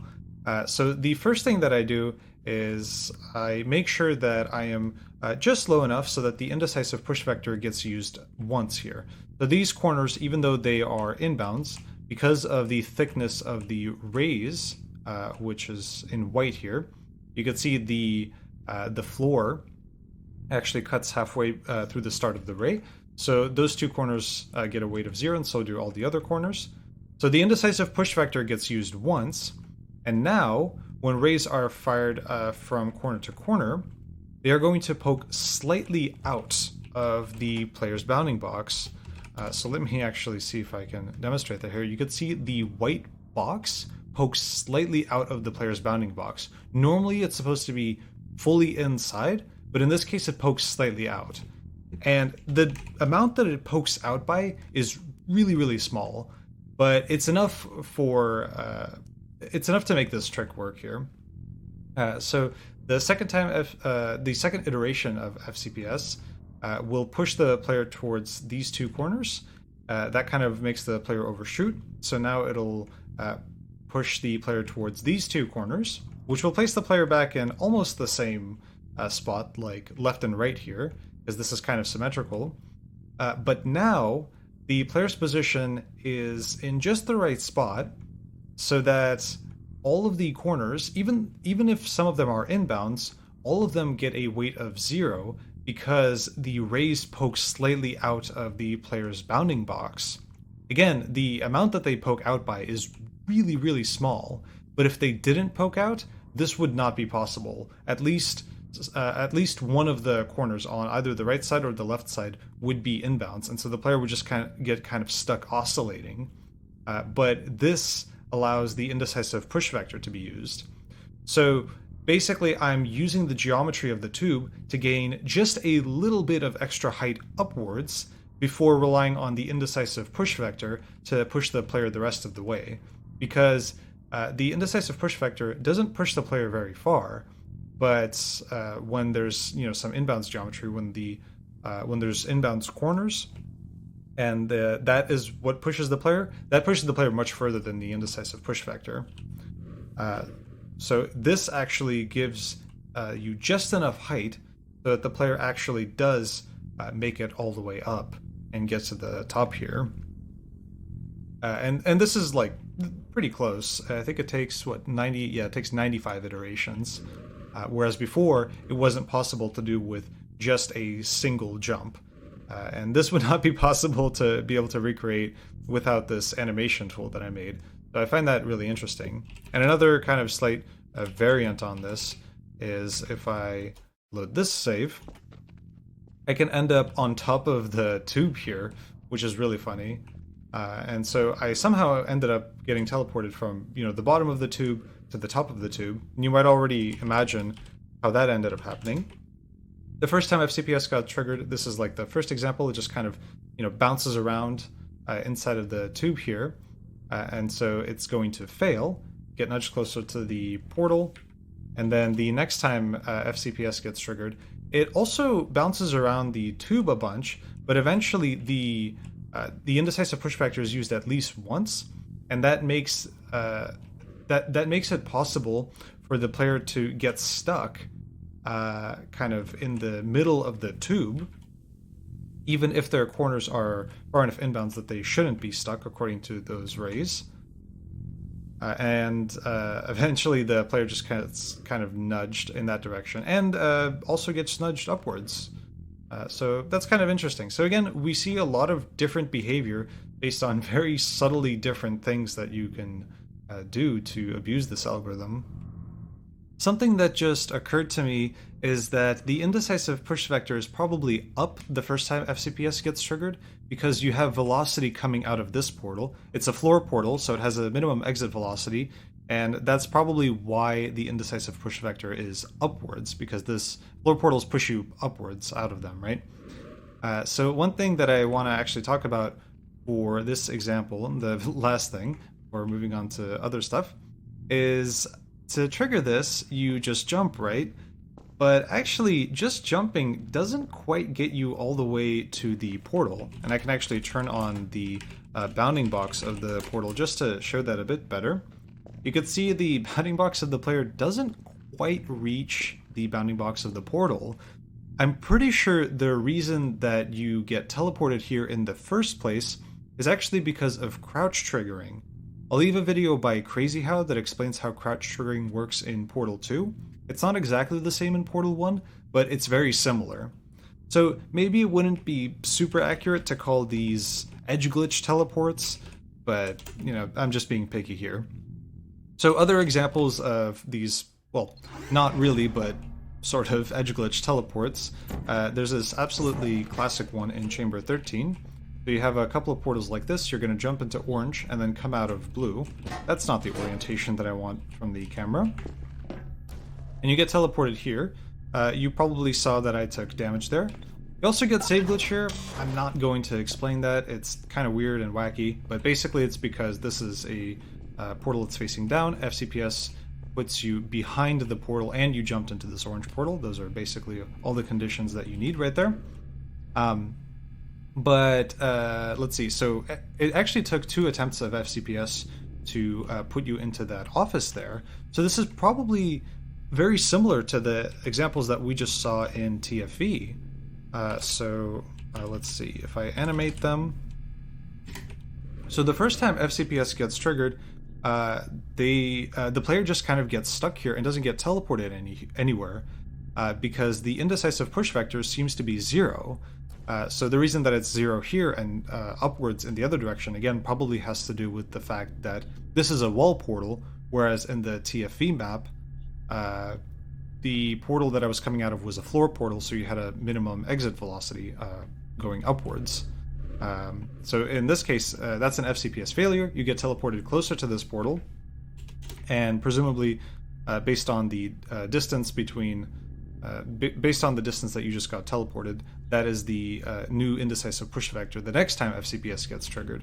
And that's what actually ends up placing you into the office. So that's actually pretty cool and wacky and interesting. On a very related note, the edge glitch teleport in EOO works in a very similar way. So how does this work? Hopefully I'll be able to demonstrate this. So you place a portal over here, and then, well, I'll just wait for the piston here. And then you have a portal here, and then you crouch off of the piston, without dying, preferably. You crouch off of the piston into the bottom of the orange portal, and then you get teleported all the way over here. Again, it takes FCPS 2 times to unstick you. The first time you don't go anywhere. This is a ceiling portal. That's probably why the indecisive push vector is 0.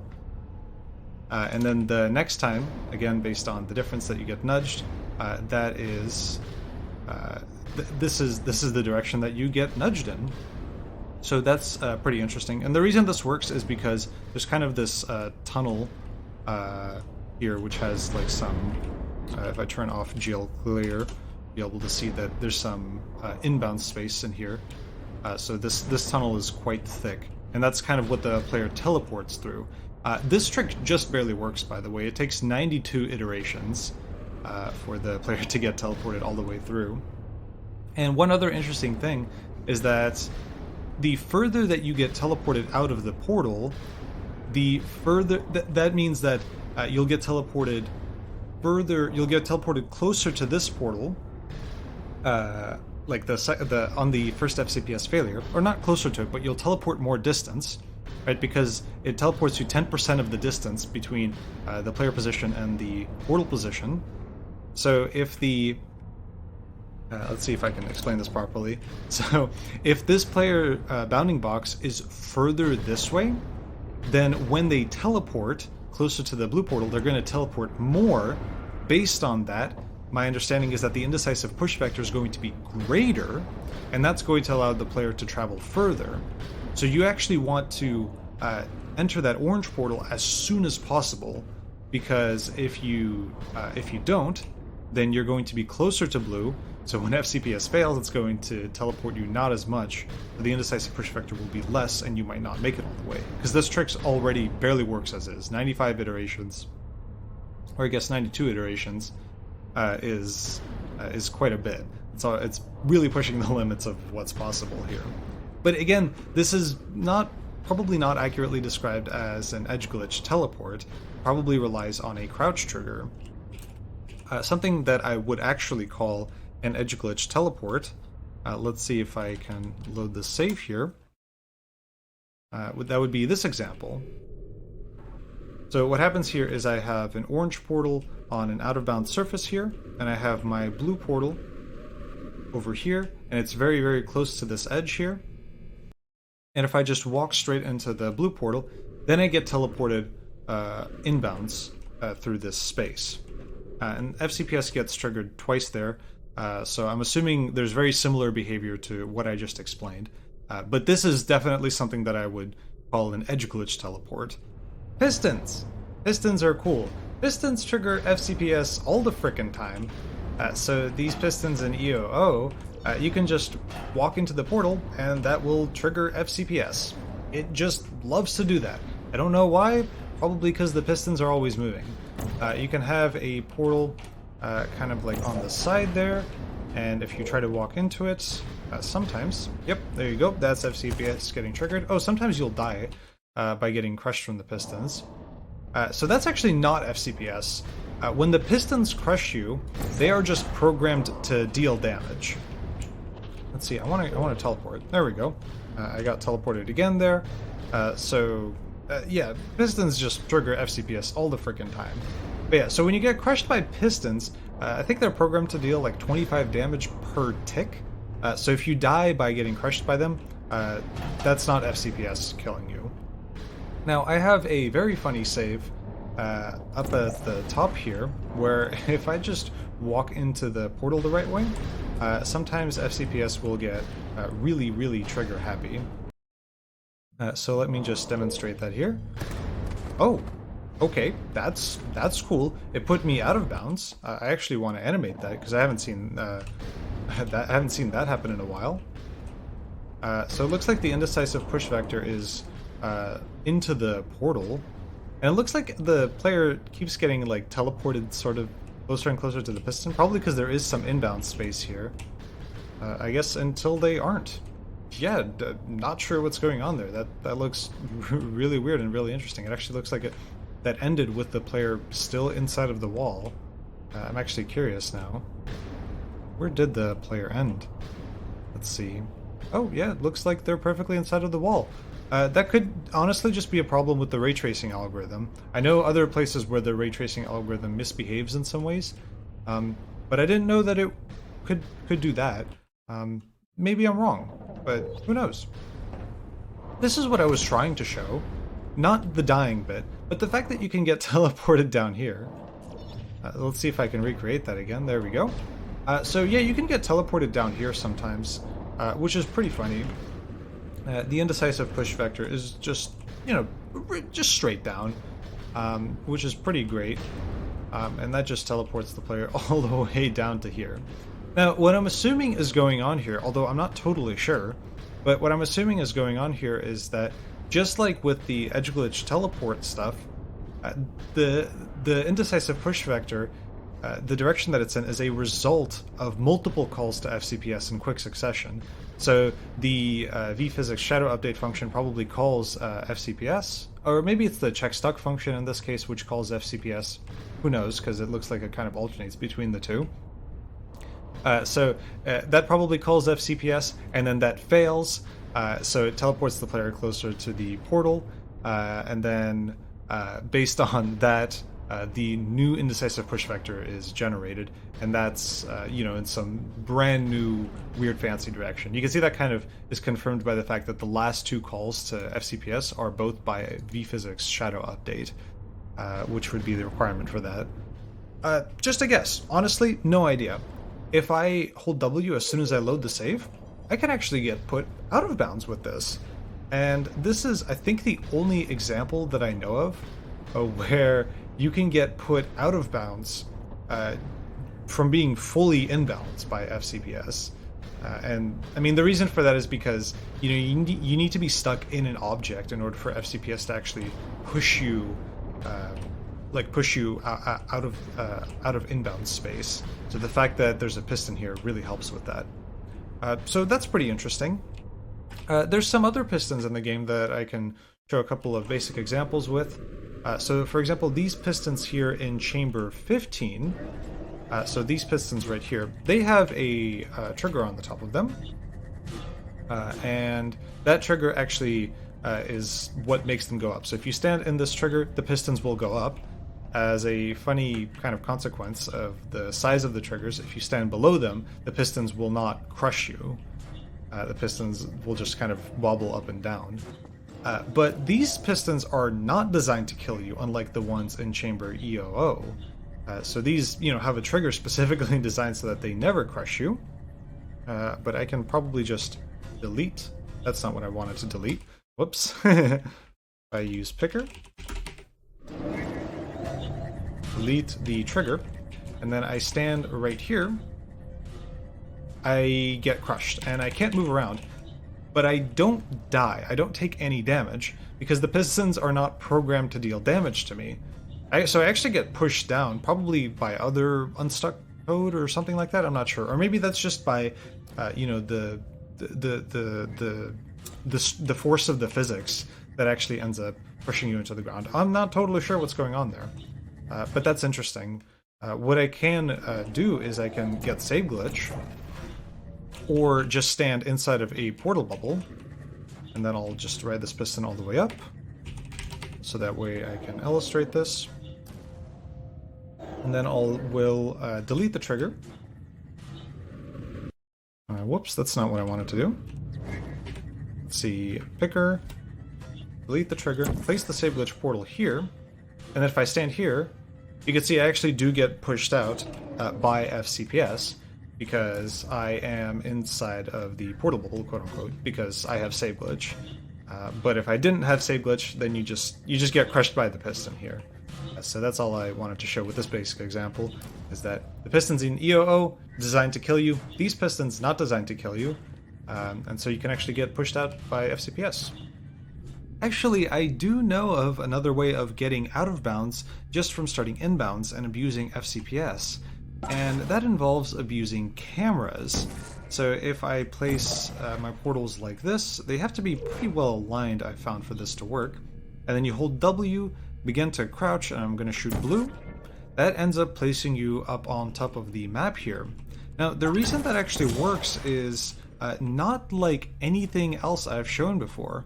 So FCPS actually only gets called once here. Ignore the other stuff, that's from other takes. And it's actually only one call to FCPS, and it's the remove entity from portal hole function that triggers FCPS, and it actually fails. So let's animate what's going on here. It looks like the player sort of gets stuck on the camera. You can see the player gets nudged out of the camera until they just kind of get stuck in that section. And then FCPS fails, so it puts the player back to where they started. I don't know exactly why the player then gets put out of bounds. That's probably to do with some of the other methods of unsticking the player. But I don't really care about those. I care about why FCPS failed here. And the reason, as far as I can tell, for that has to do with the camera's bounding box, which is highlighted in purple here. The camera's bounding box is really unique, and it's the only entity I know of in Portal that has this behavior, but its bounding box doesn't fully surround the mesh. So if I turn on the bounding box of physics objects, for example, and I show like a chair, you can see the bounding box of the chair fully encompasses the actual mesh, the actual model of the chair. And the same goes for the cube, for example. The same goes for any other entity that I know of, except for cameras. Cameras are weird. Cameras have a bounding box that don't fully surround the mesh. Like this. You can see this is actually the camera's bounding box. So part of the camera is actually outside of that bounding box. And I'm pretty sure this also has to do partially with why you get camera boosts, but that's a different topic. So what I think is going on here, if I animate this, so the player will keep getting nudged off of the camera until they get to about this state. And now, after this point, the player is not going to get nudged anymore. So what I think is going on here is that there is somewhat of a bug in the ray tracing algorithm that is used during calls to, or during the FCPS algorithm. So what's going on here is that if you look at a ray even like this, it travels the full distance from corner to corner, and it passes straight through the mesh of the camera. Hopefully this is actually like possible to see here, but you can see that the ray travels straight through the mesh of the camera and it doesn't detect a hit. What I think is going on here is that the ray first checks to see if it travels through the entity's bounding box, the camera's bounding box, and if it doesn't travel through the entity's bounding box, then it doesn't check against the actual mesh of the camera. That is why the player is still stuck overall. The ray that is fired from the new player position to the original player position, if I can skip to it here, this ray here, it does travel through the bounding box of the camera, so it does check against the mesh of the camera, and it does see that the ray starts inside of the camera, so it doesn't cover any distance. But the other rays that you see here, they don't actually travel through the bounding box of the camera, and because of that, I assume, because of that, they don't detect a hit against the mesh of the camera. So this trick relies on FCPS actually failing. So the player will just kind of get stuck here until FCPS does 100 iterations, and then it'll put them right back there. And this is the only instance I know of where you can get something like this. Cameras are the only objects I know of that have this sort of behavior. I think that's all of the main stuff I wanted to talk about, but there is a lot in my list that I did not mention, mostly because there's still lots of stuff that I really just don't understand that well yet. I'll link a video by Imanix that explains other out-of-bounds reentry methods on walls, and another video that talks a bit about object teleport. I think he did a pretty good job explaining those. So I'll leave you with FCPS getting called on an entire elevator in a portal prelude map. No idea exactly what triggers FCPS here, I just thought it was funny. I'll leave lots of stuff in the description, including a download link to the plugin. If you're interested in this stuff, I highly encourage you to download it and mess around with it yourself. I bet there's so much that you can do with this that I can't even imagine.